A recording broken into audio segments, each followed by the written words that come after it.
Thank you. Good afternoon. Thank you, Representative Walsh and Senator O'Leary, for this opportunity. My name is Lisa Guisbond, and I'm a member of the Board of Directors of Citizens for Public Schools and a parent of 2 public school children in Brookline. And I was proud to have served on Governor Patrick's Readiness Project Subcommittee on MCAS with my 2 colleagues here today. I'm also one of many who believe that the MCAS tests, when used appropriately, are valuable tools. We have gone astray in our single-minded devotion to testing as the cure for what ails our schools. As Dr. Ron Pacey, a professor and former school superintendent from Attleboro, recently said, the test has become more important than the standards that we set. I support House Bill 3660, which echoes many of the points my colleagues and I made in our Readiness Project Subcommittee report and proposes some similar solutions to the widely acknowledged problems with our current system. I urge the committee to report the bill out favorably so that can be a full debate and discussion about where we should go from here with education reform. As indicated by all the fine people who've spoken today, there remains deep and widespread dissatisfaction with the high-stakes MCAS.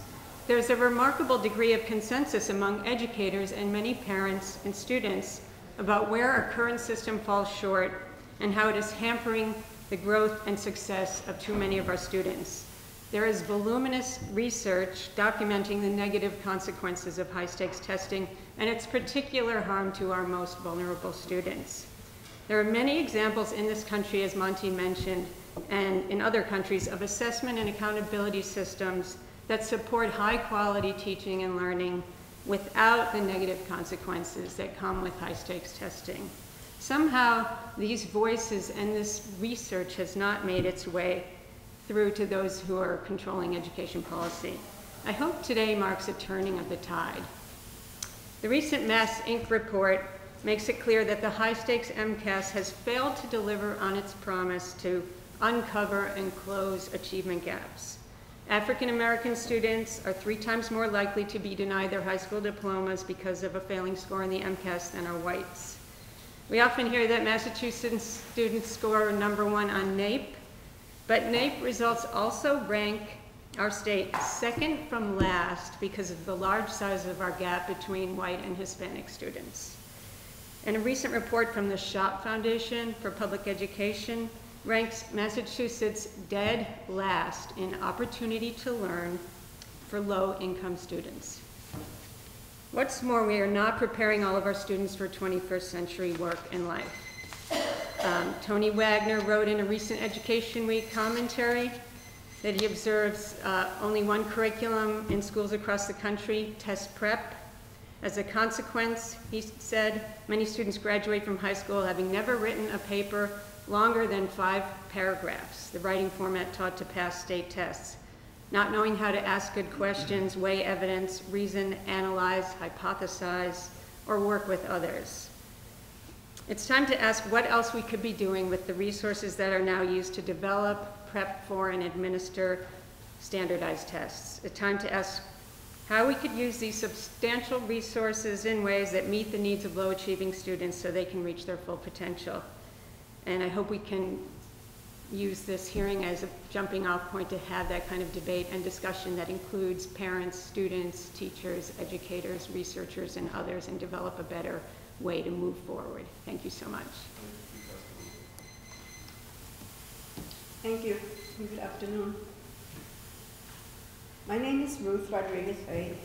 I'm co-president of Citizens for Public Schools and a family and community outreach coordinator of Boston Day and Evening Academy, an alternative high school that serves students who are over age and have experienced many challenges while pursuing their academic studies in a traditional school setting. I have witnessed firsthand the devastating effects of MCAS upon students in urban schools. These are students who do not fit the one-size-fits-all category for which the MCAS is geared.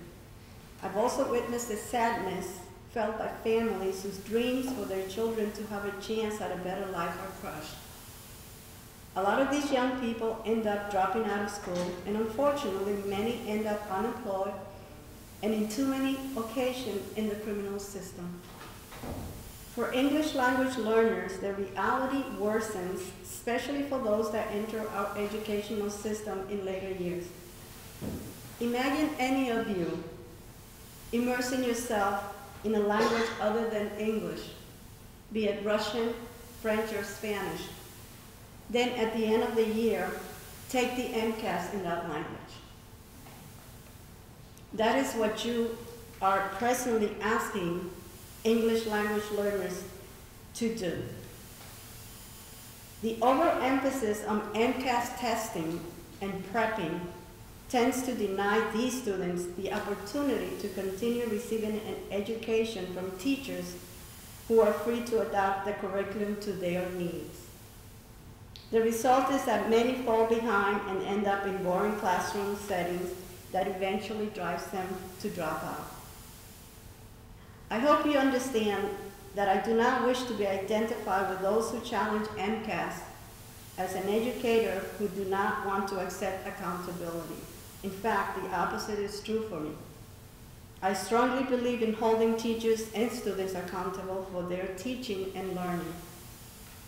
But time after time, we have seen the injustice created from a system that determines the completion of a student's education on one single test, especially after students have played by the rule for 12 years. I have seen families who have worked hard to make sure that their children succeed in school, only to find out that all that work has resulted in nothing. I want to offer this panel an admonition. Proponents of MCAS believe that Massachusetts has seen improvement in MCAS scores, but I caution you to remember that if we weed out the students who are most at risk of passing these tests, you will see improvement in the overall student population. There are families with the economic means who are able to send their children to private school where MCAS is not a requirement. Our low-income families, hard-working families, do not have this luxury. Finally, I recently attended a national conference on comprehensive assessment system with educators and advocates from across the country, discussing what works and what harms our students. It would behoove you to learn about districts that are having great success with alternative assessment systems, and to look at those districts, some right here in our state, which are experiencing great challenges as a result of this mandated test. H3660 is that comprehensive approach that will allow students to demonstrate what they have learned and emphasize the whole child with their strengths rather than holding them back. Thank you. Good afternoon. My name is David Krane. Yesterday was my last day as a first grade teacher in the Winchester Public Schools, and next week I will begin my new career as a principal in Acton, Massachusetts. And I'm here to advocate for the smaller children, for the learners who still are inspired and enjoy learning and reading in the classroom until it is somewhat sullied by the effects of the third grade reading test. So I'm here to say that these kids need to be told that reading is important, that learning is important, and that it's fun, and it's something that people have to engage in all their lives. And it doesn't simply stop for test prep or for MCAS testing in the public schools. That's essentially what I need to say. I mean, to take away the joy of learning by these tests is to take away kids' incentive to learn.